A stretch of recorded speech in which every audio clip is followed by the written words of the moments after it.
Good evening, everybody, and welcome to another episode of the Hazmat Guys Nation Roundtable, where we have a multimedia platform to bring hazmat response information and tips from hazmat members around the globe. I'm Bobby Salas, and I'll be acting as the host for tonight, and I'm joined by my two good friends, Phil Ambrose and Bob Cosh. The Cosh. The Cosh. What's going on, guys? Not much. No? I'm off for a change. Oh, man. Phil's Must working. be nice. Yeah. I spent all day, we were teaching a furrow class with another neighboring hazmat team. And it's a long day. 3 sessions. Lots of personnel filtering through, and I'm kind of beat. Wow. But a good day. Nice and sunny out here in California. And my wife's out there New York right now. She's going to do the marathon on Sunday, Bobby. Oh, the half Brooklyn marathon. half? Yeah, The Brooklyn half. Just got there now. Very nice. Very nice. So what is the topic for today? Well, you want to do a real quick introduction and then go into like the challenge, quiz, whatever? Yeah, let's do it. I'm in. Okay. So go ahead, Bobby, open up. Bob Kosh now. I'm a Hazmat Lieutenant, Orlando Fire Department, and the Program Manager for Valencia's Hazmat Tech Program, and I work for a company called HazSim. Very nice. Take it away. Phil? I'm Phil Ambrose. I'm working today. I'm a hazmat guy in California, and run Hazmat Nation and founded HazSim. And I think we're going to talk today a little bit about Meth Lab response, right? Yep. All right. I am Bobby Salas, and I'm a hazmat specialist for the New York City Fire Department, and I am working today. As you can see, I'm stuffed in the closet right now. But we are, exactly. We are bringing up meth labs, and funny thing is, me and Mike also do a show, the Hazmat Guys podcast, that comes out every Friday. We find this on iTunes and stuff. But this was one of those topics that we brought up in episode 1, way back, where we were discussing meth labs. But this is in the city. It's not a big thing because I think it's because it's very hard to hide it. Yeah, you guys get all the crystal meth. Yeah, we get the crankers. Yeah, the tweakers. Not the mom and pop stuff we get. No, but it's an interesting thing because a lot of this stuff, we have run across propane tanks that were converted to ammonia, and we actually converted a chlorine A kit. And instead of having the chains for everybody that's out there, the A kit is for a bullet type cylinder to cap a chlorine cylinder. Well, you can, if you have an extra one that's laying around, you can convert the pedestal by just using some like 1/2-inch threaded rod, and just basically convert over your cap using rod instead of the chain, and then you can put a propane tank in there, and it will work just as good to cap an ammonia tank, because that's where you get the problem is the ammonia eats the brass, right, and it converts it. So. Yeah, that's one of the things we do. There was 6 or 7 companies about 2-3 years ago that had the DEA contract for cleaning up meth labs. One of them I worked for. The company would go around to local areas, hire hazmat technicians to run the office, and I ran the Central Florida office, and we had some of those propane tanks where we had sparged them actually into 20 or 55 gallon closed head plastic drums, poly drums, and then convert it. And it was interesting. In other places in the country, they shoot the tanks, and which I think we've talked about before. But it's some interesting stuff when they're using the anhydrous ammonia, which is called the Nazi method. For those that don't know, right. Why it's called the Nazi method, don't know. Maybe somebody knows. I've always wondered that. Yeah. So, Phil, what do you got? Anything good? I'm hoping Todd comes on to talk about the response side of things. I learned everything anything I know from meth from Bob from when we've trained together, because it's not. We had the meth labs. I remember first starting in fire department hazmat, and I don't know. It seems like meth labs, the full blown labs, that used to be at the motel rooms and the apartments are not as popular, at least where I work. They've pushed them out, and I think they're making a ton of it in Mexico. Not that they don't exist, but it has. I can't think of the last hazmat response we've been on 4-1. That doesn't mean it don't happen, but as far as what we roll, right. Well, I'll just throw in a couple of things real quick. Somebody's calling in, and I'm not sure who that is. That might be Jason. Jason sure.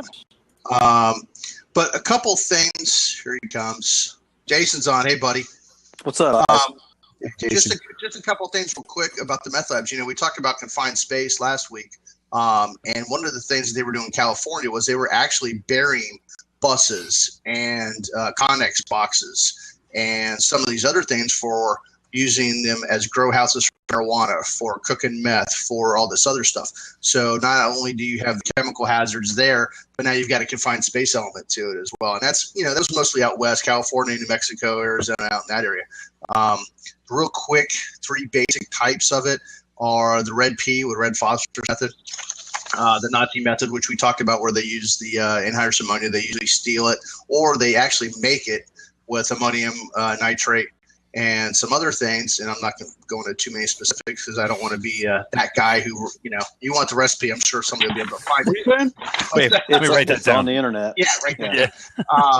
And then the big one of late that really is the main one, if you will, is the one pot or the shake and bake or the God Almighty or whatever it is they're calling it this week. And literally people are walking down the aisles of Walmarts and these other stores and mixing in the aisles and hoping something doesn't blow up, and then they have their meth. It's crazy stuff. The national news Walmart meth store is in our jurisdiction. Oh, awesome. Yeah. Wow. We unfortunately are the meth leader of the state. We did over 300 and some meth labs in our county last year. The majority of, I know, wow. Right? There's good job. Nice. There's could be number one. More than corn in Indiana, right?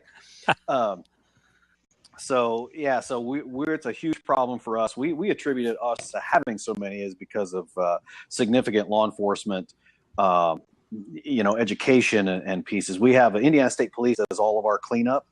And they have meth teams kind of sanctioned around the state. We actually have our own team for our own county because we're here. But like you said, Bob, the majority of what we're seeing is one pot, and a lot of that is because it's single use for an individual. Now, the thing that we're seeing as well is we just had a fire at a house, and they had 100 one pots inside the house.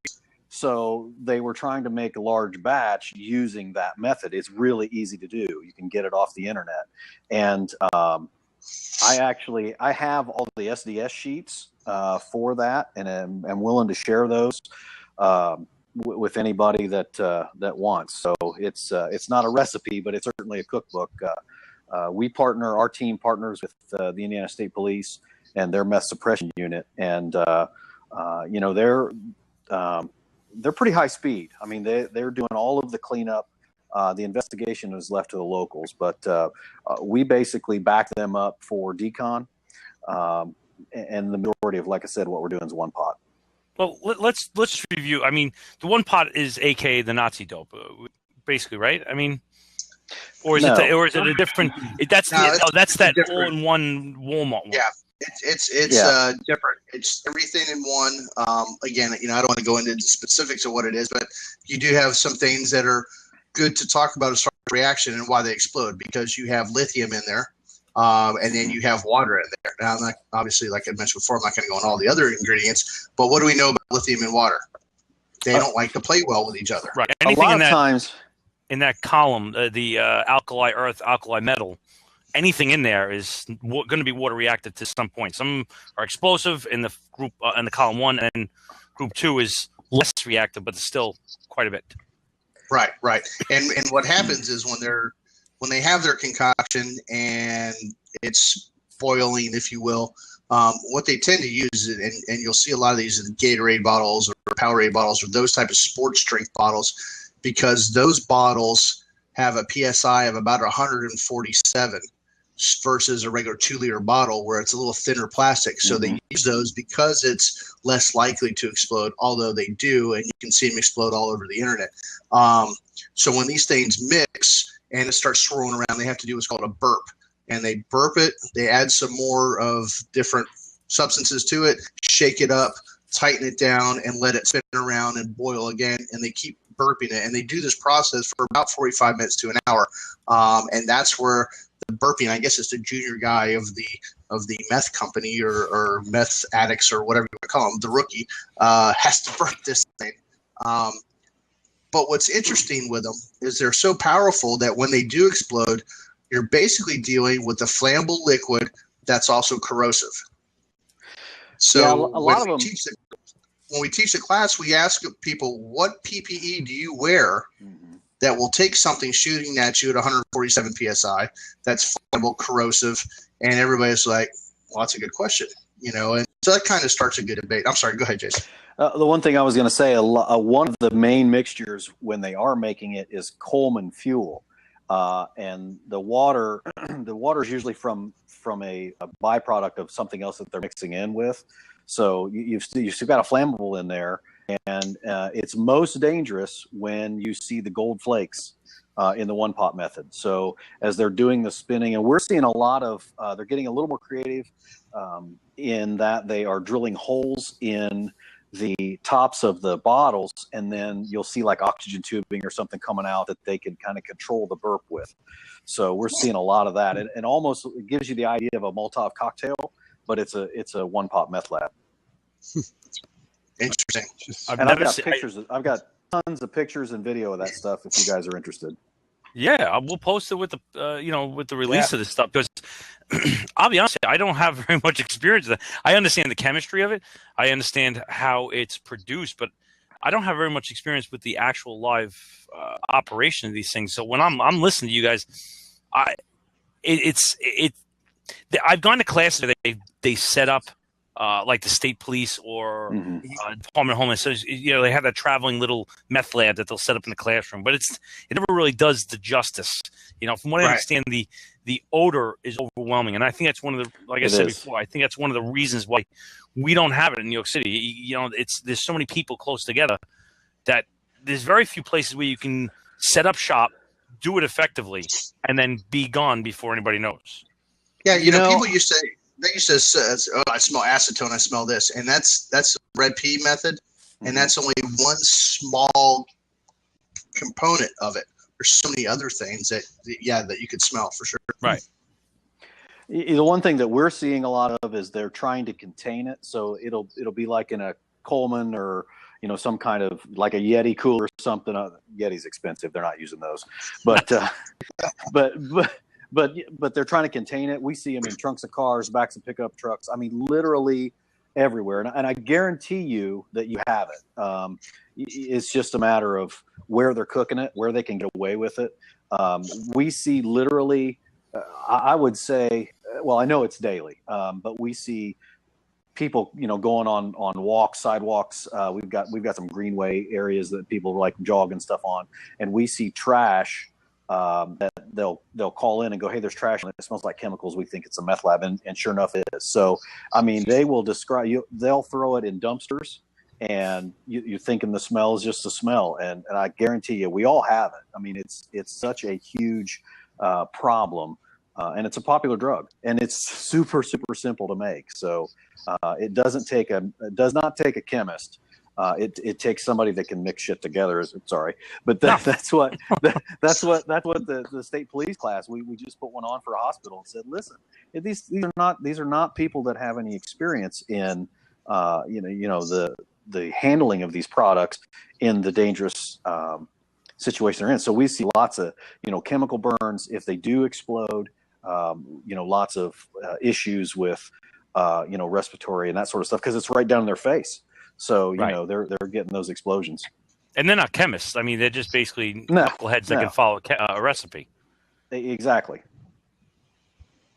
Jason, Matt's got a good comment there on the side about running in with the police that are running on these and operating, not having any respiratory protection.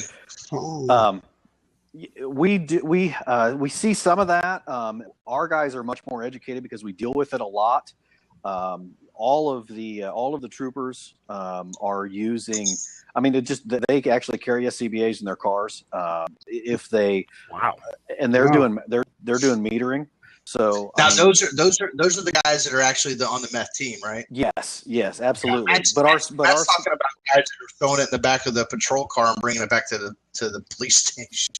And I think a lot of that has to do with inexperience, and it really does. Yeah, it's education. Absolutely, education. Absolutely is education. So I mean, our SWAT teams now are donning a CBurn canister,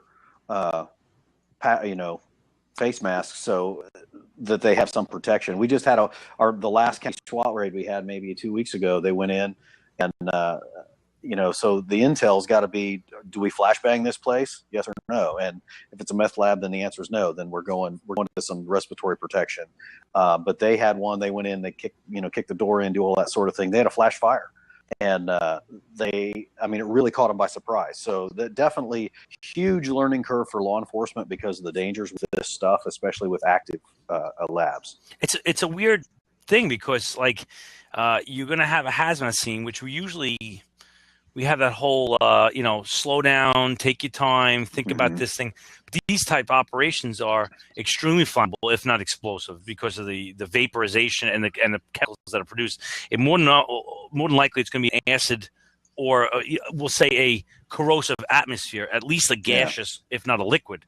And then you have the splash, problems. You have the off-gassing problems. You have the flammability problems, and then you got the crime element that we are not prepared for. I don't know. Cops might be running around with SCBAs, but firemen are not running around with guns. Right. Yeah. No, you're absolutely true, and we do see, especially in some of these places, you see booby traps and there's all kinds of stuff out there that you got to be aware of. But I mean, the thing is, there's got to be some education for law enforcement. If you've got a hazmat team, I guarantee you've got a SWAT team. You guys need to get together, and that's some of the things that we've been doing. Teaching them, hey, what is an appropriate filter for your APR? Because there's a difference. So. The problem with that is, I'm sorry. The problem with that is when a buddy of mine was an undercover cop for sheriff's department here, and him and I would teach this class to the LEPCs all around the state of Florida, and we could not get any law enforcement to show up to the class. And it was 99% firemen and maybe a couple of people from the hospital, and that was it. You didn't bring any donuts? That's bait. Hey, listen, you're power circle. That's no different than for us because we're the same way. It wasn't until that our county team had the flash fire that they kicked the door in on this place that they're going, we probably shouldn't be breathing this stuff. So they came to us and said, we want to have some sort of school with you guys. And we did a 4-hour thing. And I mean, the whole thing culminated in them in level A's and just playing around, but it was all education. Well, and I'll tell you this for being up at the DEA school, they teach them to wear PPE. They teach them what they're supposed to do, and they teach them to call on fire departments for backup. And not picking on the brothers in blue by any means, because we're just as guilty. It comes down to complacency. I don't want to bother those guys that's in the middle of the night or whatever the case may be. But when I see a picture of a law enforcement guy wearing shorts and tennis shoes, his undercover garb, and a mask on, well, now he's getting his undercover card, going home, hugging his kid. That bothers me. But you know what? We're just guilty because how many guys, not to get on the whole bandwagon of washing clothes and whatnot, but how many guys wear their shoes that they were on duty with home? After walking through these, in Bobby's case, tenements, in my case, the hood, or, wherever you guys go, and you're tracking stuff, and you walk into your own house, or you take off your uniform that you've just been exposed to whatever. And, so we're all guilty of it is the bottom line. Yeah. It just basically comes down to, like you said, education and trying to get if the upper power people, whoever chiefs from both departments won't get together, I think it's our duty to get together with our cohorts and say, hey, man, let's talk about this. If we have a call in the next 30 seconds instead of trying to figure out at 3 a.m. That's, one of my big things. But, Phil, let me ask you, if you guys have one now, I'm putting you on the spot. You guys have one now because you're an engine company in Hazmat, right? Yes. So if you guys had one now, is your law enforcement call you for those, or is that something you would come across? And then how would you handle that as the company officer? Let's say just as the engine company first, but you're also hazmat, because that's kind of, we're the same way with our engine company. Engine 101 is also the hazmat engine. So it's kind of like a dual role. How would you guys do that? Well, the shuffle can happen. We could be on another call, excuse me, and then get a hazmat. But we're engine company first in where I can see it. You can come across it, not just a lab that was discovered, but, you know, we all go on multi-unit housing, and there could always be something in another room. Everybody's got motels in their district, and there could be something like that. For us, our local cops would call us, and through them, we would also call the sheriff team that deals specifically with hazmat, and then our county health people. Like if he's able to make it on, is Todd Burton, who's down south of us. Not doesn't work in our area, but is chemistry expert when it comes to these labs. So we would call in the extra. Of course, we roll on them. We don't get as many. We have, you know, the BHO stuff, and then really right in and around here, it's all heroin, and that stuff. That's just a Narcan run. It's not right in the LA area. Now going further out in the outskirts, the further you get away from, probably maybe like you, Bobby, but the further you get away from the big city, then you start to see meth. So LA County firemen that work in the north and you know, cities and counties east of here, way more meth than right here, at least as far as what we're seeing, unless they're just better at hiding it. Well, you work in what, Beverly Hills, right? I mean, that's where you. Oh, yeah, you live there. No, that's where. Yeah. Who wears that's your my work summer. clothes? Yeah, goes home. Who wears shoes? Well, yeah, you know what I mean. Like, we don't go on. You know, as far as where I work in New York City, we don't have. The response would be a typical response. Maybe 2 engines, 1 truck, maybe 2 and 2, and then we would get special called in. We do have in New York City, you know, technical engines, which are, I'm not going to say as outfitted as Hazmat 1, because we are the only hazmat company in New York City, but they're pretty close. But the guys also are they're in an engine and on a hazmat response vehicle. So they usually call in the mothership.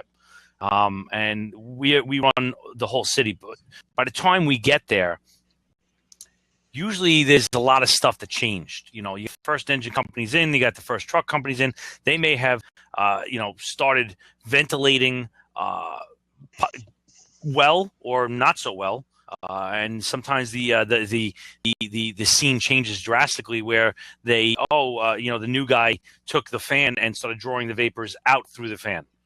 You know, something as what we consider basic for him is unknown. And when we have a flammable atmosphere and we drag it through a motor that has basically sparks and lightning bolts shooting through it, it's a good flamethrower. So we don't like to do that. And for those guys that are listening out there, we generally positive pressure a hazmat scene.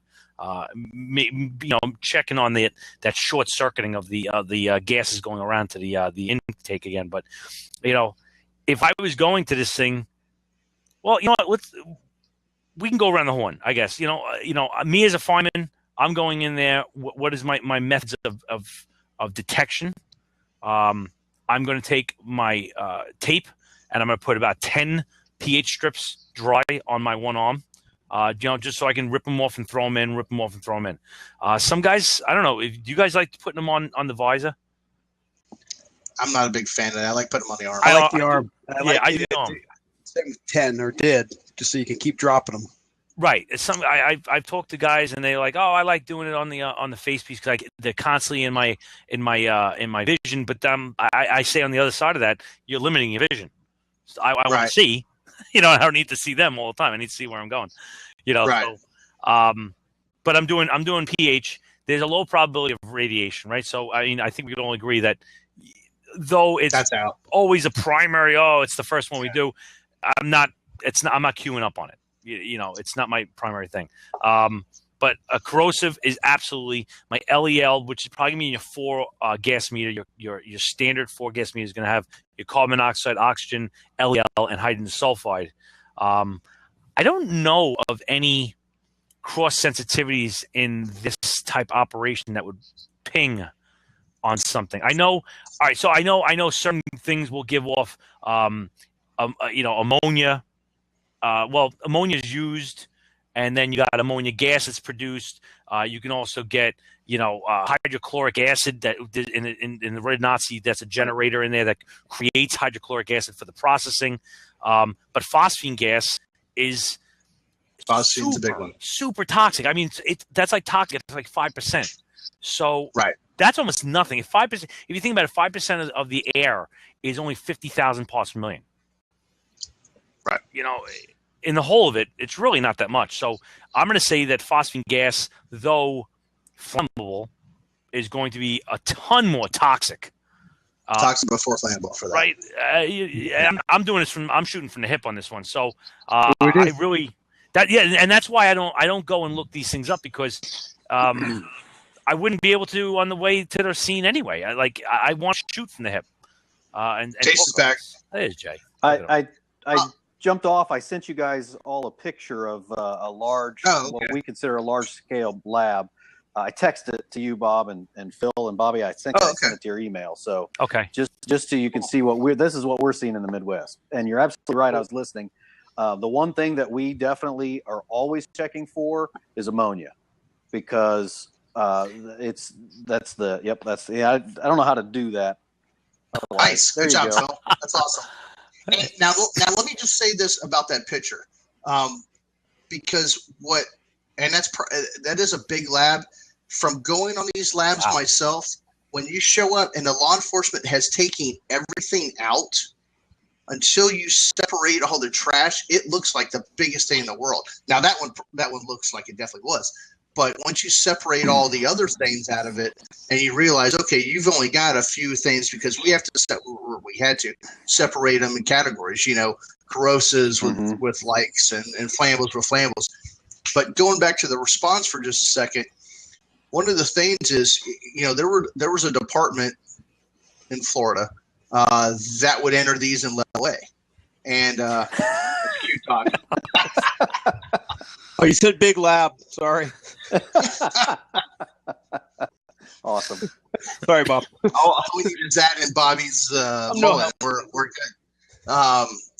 But what these I lost my train of thought. You just screwed me all up. Right? They bring everything out in the driveway. Big labs and trash. Yeah, big labs. Bring the problem everywhere. They lay it out, and then you have to separate it and categorize it. But one of the things that one department was doing is they were entering this in level A. And it goes back to that discussion we had months ago where, level A all the way. And it's not. You're going to do more danger to yourself than anything else. Normally, 9 times out of 10, this is a level B entry because of the corrosiveness and toxicity and everything. However, what they need to do and what law enforcement does do is when they go in with their 4 or 5 gas meter, the first 2 things they're looking at right off the bat, O2 and LEL. Mm-hmm. If those 2 things are not where they need to be, they stop dead in their tracks and they back up and they ventilate the structure. As they're going in and surveying and sizing up and doing everything they're supposed to be doing, they're opening windows. And that accomplishes 2 things. It lets the incident commander know where their guys are because they see the windows open up as they're going around. And now you're ventilating the structure. And they may let it ventilate for a while, throw a fan or whatever it is they're going to do. Once they get the readings down to acceptable levels, a lab takes about 4 to 6 hours to process from the law enforcement side. It's not, and we're talking, a small, medium-sized lab. What we would consider, once we packaged it, it took 7 5-gallon buckets of material. So it's not a lot. It took 4, 5, 6 hours because they got to take pictures and document and everything they got to do. So they're letting it ventilate. They're not wearing SCBA for 4, 5, 6 hours. They're wearing PAPRs or they're wearing an APR. So there's a lot of things that they can do to reduce their risk. But the big thing they need to have, and I don't care what anybody else says, You need to have an engine company on the scene Mm-hmm. with a gross decon line / protection line, RIT line, whatever you want to call it. And you need to have somebody on the scene standby for medical. You got to have those two things. Well, let me ask you something, because at least where everybody does their own thing, and I'm going to say that 96% of all runs that we go to, we're wearing firefighting gear. Right.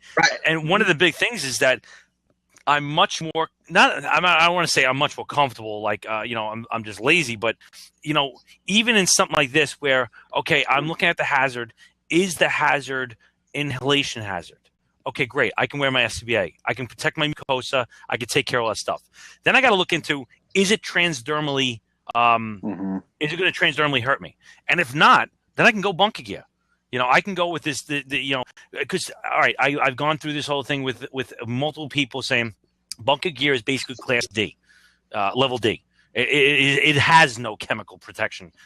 I understand and agree that, but it does give me thermal protection. And then this type operation, if the toxicity is mitigated by the SCBA being on my face, and I don't have that much of a transdermal issue, then why can't I operate in that? Like hydrogen cyanide. I just had a big conversation with some guy, and he was saying that hydrogen cyanide is hugely toxic, and we should be encapsulated. And I said, well, it's not really transdermal. Even if you look in the NIOSH, skin is minimal. Mm-hmm. Most of it is inhalation, mucosa. Yeah, and I can't agree with you more, Bobby, because at least my crew, engine company, goes over the hazmat. They're comfortable in their bunker gear, and I think one of the things I try to keep in mind. So yes, our bunker gear is level D. It goes up to a kind of a modified level B, because B is if you're wearing your SCBA.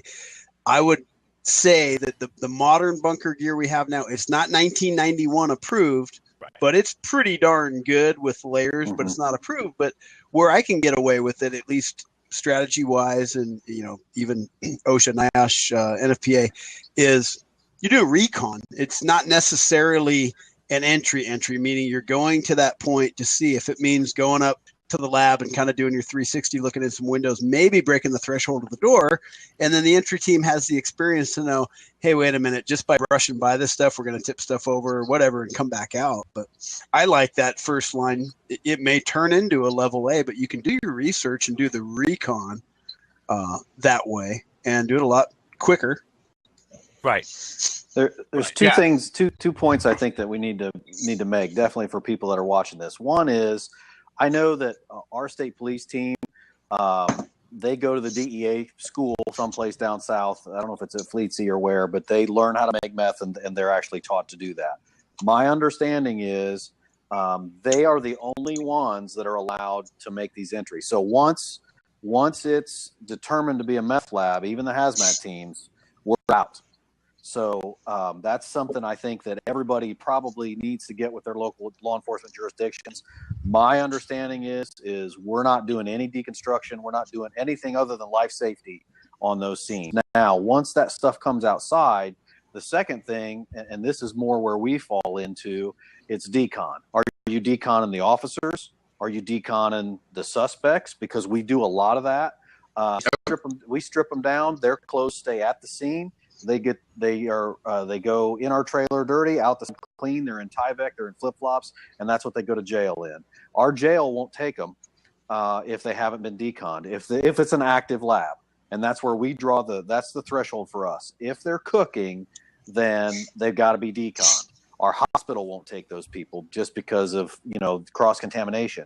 The other big point is this: kids live in these houses, and in Indiana, the law is that the child services people are required to take these kids for a medical evaluation within 24 hours. So, check your local listings for what you guys have to do. But that is a huge deal for us too, because we actually had a call out a couple weeks ago.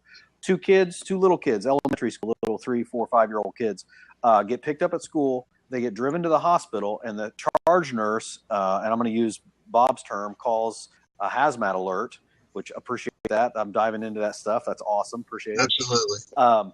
But calls a hazmat alert and gets our decon team involved. And so the lieutenant that's in charge that day of the decon team on our Haztac truck says, well, where were these kids picked up at? And they were like, well, at school.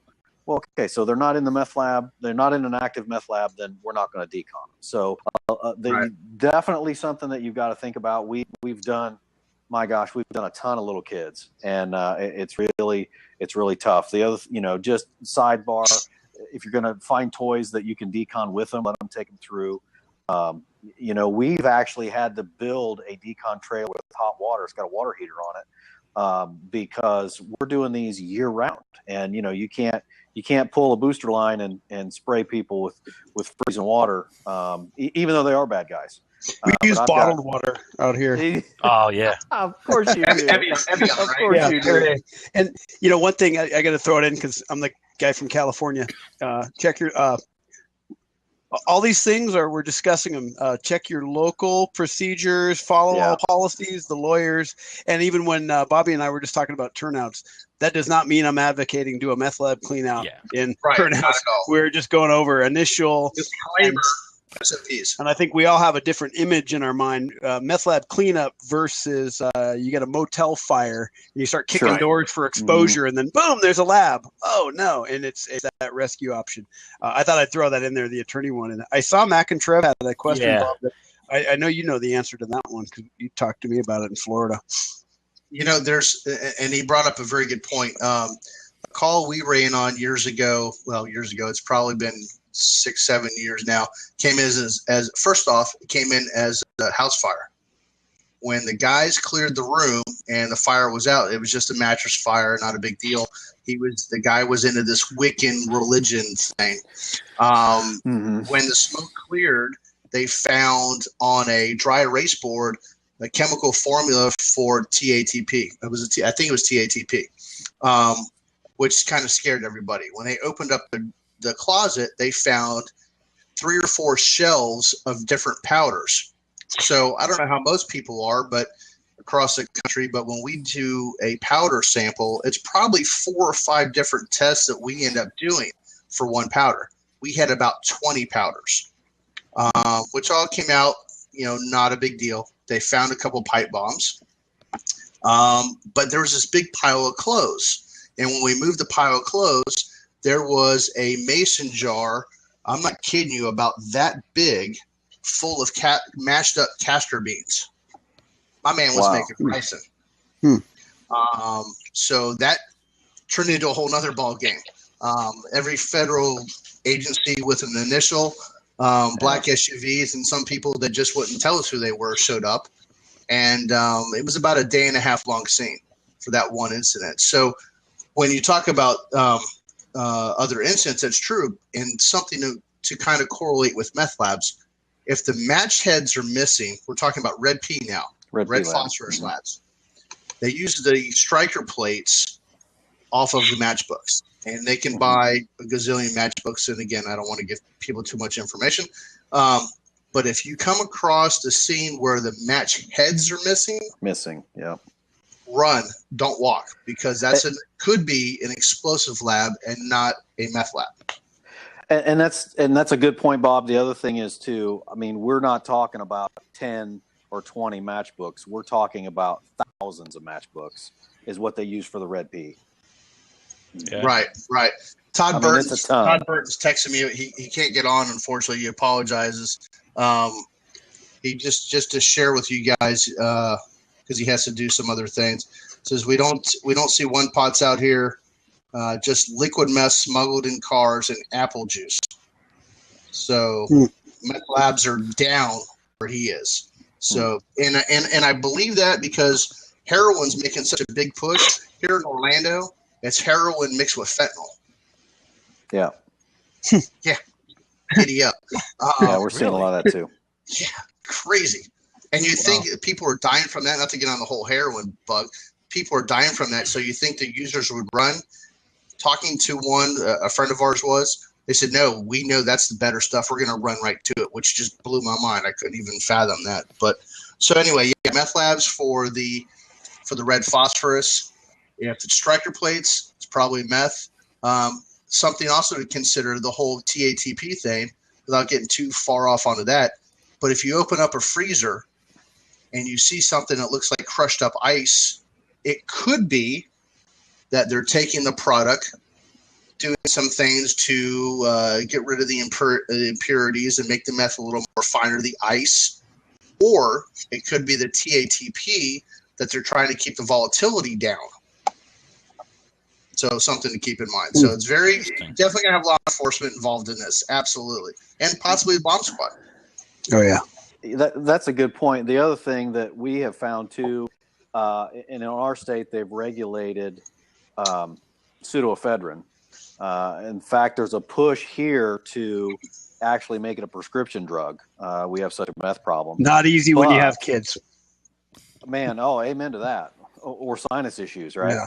So what they're doing is saving their urine because their kidneys are not processing all of the pseudoephedrine out, so they're reusing the urine in the one pot to reuse the pseudoephedrine. So, man, you're going to find all kinds of nasty stuff. Yeah, I mean, that's absolutely true. It's a brutal lifestyle. It's got to be. Yeah.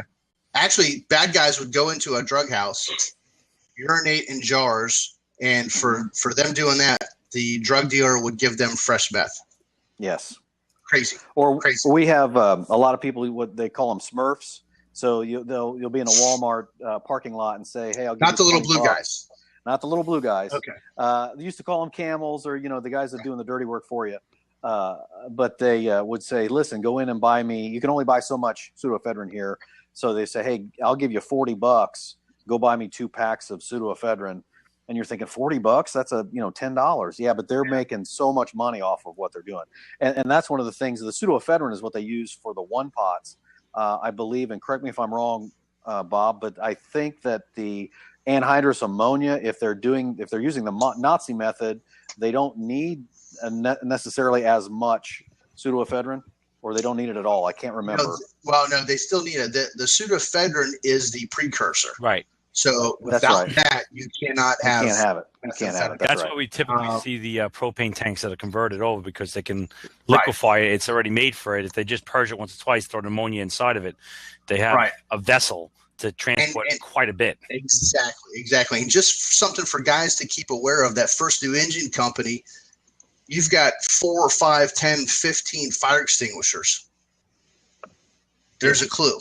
3 or 4 small air compressor tanks with a weird hose coming out. There's a clue. Don't be so complacent. And unfortunately, that's what's killing our guys, is complacency. Anyway, so that's good stuff. But you know what? It's like it's easy for us to say, oh, well, if you have matchsticks, a guy's listening to this show says, I see matchsticks. It's a meth lab. Don't that's like saying, oh, well, I smell smoke. Then there's got to be a ripping job around here somewhere. And it doesn't always, you got to be a detective, and you got to look at those matchsticks, and you look at the location of the thing, and you look at the guy that's there, that's twitching on the wall, and then you got to look at what's on the countertop. Does he have glassware there? Is he, all these things that have to come together and to be a detective to figure it out. Matt Blows says that we have an XD2I explosive trace detector, which is probably going to be a mass spec. I'm going to guess it's going to be a mass spec, because all of the TSA are going to be using that mass spec, where it's basically the swab and does just do it's a reagent checkout, he says. Oh, really? Oh, it's a wet chemistry type operation? I guess it must be a wet chemistry. Okay, it's a wet chemistry. Yeah, the 908 devices, we just actually did a podcast. Geez, it came out on Friday with the guy from Trey Siegler. He's going to kill me. I just said that. Trey Seeger from 908 Devices. And the guy is very knowledgeable. And he went through what mass spec is and how it can be good in the street. They just came out with this new one. What the hell was it? A 908 Devices 2i or something like that. And it's like a third of the price of all the other mass specs, and it's militarized. So you can actually go into some place, give a swab, and it'll tell you, not only it'll tell you that it's present, but it'll tell you what's going down, what you got. which is going to be very handy for us as far as PPE selection, mitigation, respiratory protection, notifications, you name it. So, listen, I don't get any kickback from this guy, but I got to say I'm pretty impressed with this device. And if it can tell me a little more, wet chemistry is great, but wet chemistry, you look at the M256 kit, right? The military, the military kit for finding out WMDs. You're talking about you have to have 2 trained guys simultaneously doing it because they know it's so in depth that you're going to screw it up. And you have to print it up in big bold letters so you can read it. It's nuts. Well, let me tell you something that I learned, and this was when we were doing the cleanups. I'm like, this is so silly. It's stupid. A hydrophobic pad that we use for fuel leaks, oil spills, whatever, that absorbs the hydrocarbons, right? You take 4 pieces of pH paper for these unknown liquids, even a powder if you needed to. And if you took a pipette, the unknown liquid, you dropped it on the pH paper, it was either red or blue. If it's not, guess what? It's not acid or base. If it absorbed into the hydrophobic pad, it's a hydrocarbon. I don't need to know anything else. Now I'm categorizing that as a flammable liquid of some sort. I'm putting it in the flammable liquid pile. I do the same thing with another liquid. It turns up acid. I don't even need to open the container. And this is what a lot of guys, remember the old thing they taught us years and years ago? When you open a lid, you let the genie out of the bottle, right? Yeah, it's Pandora's box. Yeah. So if you take the pH paper and you just wipe it around the edge of the lid, first thing, make sure there's crystals around the lid because that could be a bad thing. Kaboom. Yeah. But if you put it around the edge of a liquid or just a tube that's sticking out on something and you see a speck or 2 of red, dude, it's an acid. What more do I need to know? If it's blue, it's a base. I don't care what it is. I can classify it and separate it and segregate it where I need to. And I can do so much with pH paper and the hydrophobic pad. And I've got $1 million worth of equipment on a big red truck here. Right. That's just street chemistry. That's just noggin. Yeah, it's basic, exactly. So, excuse me. Anyway, I think we're getting close to running out of time. You want to run down the quiz real quick? If we got time, we can. I can opine on how people did. I named specifically, and I did notice Oscar's in there too. And Oscar, when we're referring to Todd Burton, I don't know if you've ever met him, but he works to the west of you, and incredibly knowledgeable, great resource. So give him a shout out if you need him. Bobby, if we don't have time, let me know. No, do it, man. We got a couple minutes. I got to go sell my pee to some meth head. Come to Indiana. Phil, go ahead. Go with that quiz. Bob's got the questions. I'll just opine on the and because some of them. I'm not gonna read every answer that was selected because that might give some things away. But just real quickly, what is the most common form of production of methamphetamine? Right now, answer is the 1-pot. What is the precursor for making methamphetamine? We mentioned it earlier, pseudoephedrine or ephedrine. Okay. What chemical or chemicals are produced during the red pea cooking process? Hydrochloric acid and fumes. Also, phosphine gas, right. Red phosphorus converting from yellow or white phosphorus. So the answer, anybody that took it, is all the above. The Nazi method uses anhydrous ammonia.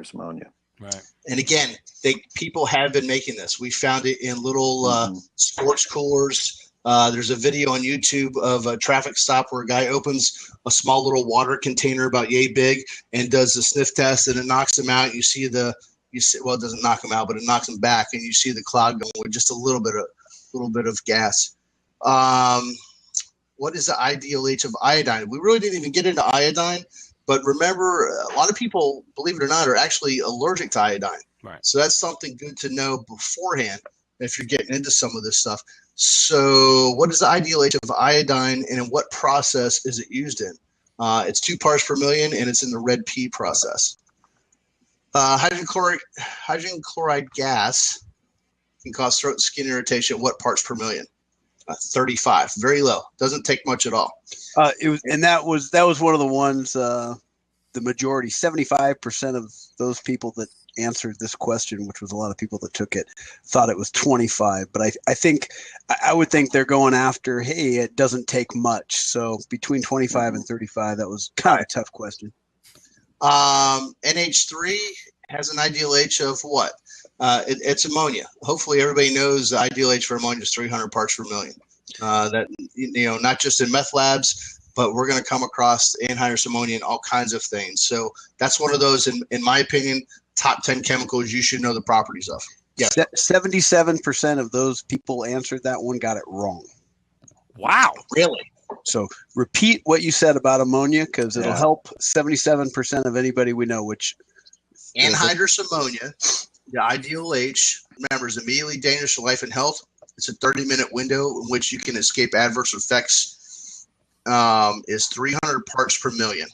So it's not a lot. And people that don't know the parts per million, 1 million golf balls and 300 of them are painted red. It doesn't take much. Right, and just to go on that, he just said 300 plus million IDLH, very low, which means it's very toxic. But ammonia also has a flammability.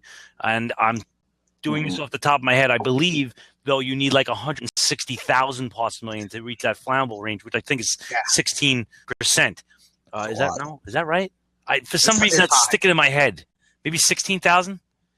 And Todd Burton's going to send me a text correcting me, but in Jeff Z's article, when it starts to give the white cloud, that's at least 40,000 ppm is what. Really? That's. I don't know where he got that from, but I'm referencing Jeff Z, and I'll bet you Todd will set us straight. But a lot more than 300, and 77% of our peers out there that took the test either were bored at that point or just blew that one. So now you know. And not to get on a soapbox, but again, I'm going to mention a great guy, great name, Chris Hawley. I learned 20 years ago, one of his first conferences, know the top 10 chemicals in your area you're going to respond to and their properties. And we have that, and that's why I remember that, because of Chris Hawley. So, Chris, I don't know if you're listening or not, probably not, but thank you very much. We'll send him the replay. Send the replay, right. What is the most danger at a meth lab? It's the suspects. All these chemicals are bad. Everything is nasty, but remember, suspects with a booby trap or a gun, that's the most dangerous. Most popular was flammable liquids, and it was the first answer, and I could see where people would go, whoa, an explosion hazard. They might not have gone down there, or maybe their suspects don't carry real weapons. I don't know. Hydrogen chloride gas is what color, and when dissolved in water forms, it's yellow and forms an acid gas. Very good. We have very smart listeners on that. They got that. Awesome. Phosphine is colorless, flammable, highly toxic, fishy, or garlic-like odor. All the above. All the above, right? Yeah.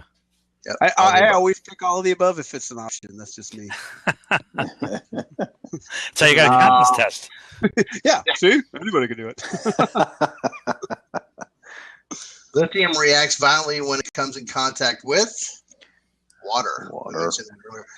Mineral oil is on there, and I just want to touch on that real quick, because with the one pots, what a lot of people are doing is they're injecting mineral oil in there to coat the lithium or the unspent lithium, and then that negates any of the possible reaction with water that might have still be there or been produced from condensation where it was tossed out, and then the heating and cooling of the day creates condensation in there. So what some teams are doing is they're taking the ketchup bottles with the white lid or the white spout on it, putting oxygen tubing on it, filling the bottle with mineral oil, making a little tiny hole, nice and gentle with a knife, and filling it up with mineral oil. So that's just what some teams are doing. Again, disclaimer, go back to your local protocols and SOPs. Nice. Good. Yeah, everybody's getting Californiaized. I won't even go on what happened to me yesterday. We'll talk about that offline. Proper air monitoring strategies should include anybody? pH paper? Oh, yeah. Right. O2, LEL, yeah, 4-gas meter. 4-gas. So absolutely. Radiation, we talked, Bobby mentioned earlier. Come on, not really. Now, proper air monitoring strategies. We want to have pH, 4-gas meter, 5-gas, PID, and radiation. this instance, we kind of know we're going to a meth lab. Radiation is not going to be a big deal. Which group of first responders has the highest percent of injuries in meth labs due to lack of PPE or decon? We mentioned that earlier. The law enforcement, unfortunately. Methamphetamine was first discovered in California, Florida, Indiana, Japan. Japan. Oh, really? Yeah, Japan. Yeah, And Japanese World War II. Yep. Most people said biker gangs, but I mean, they must have all watched. What's that show? Breaking Bad. Yeah.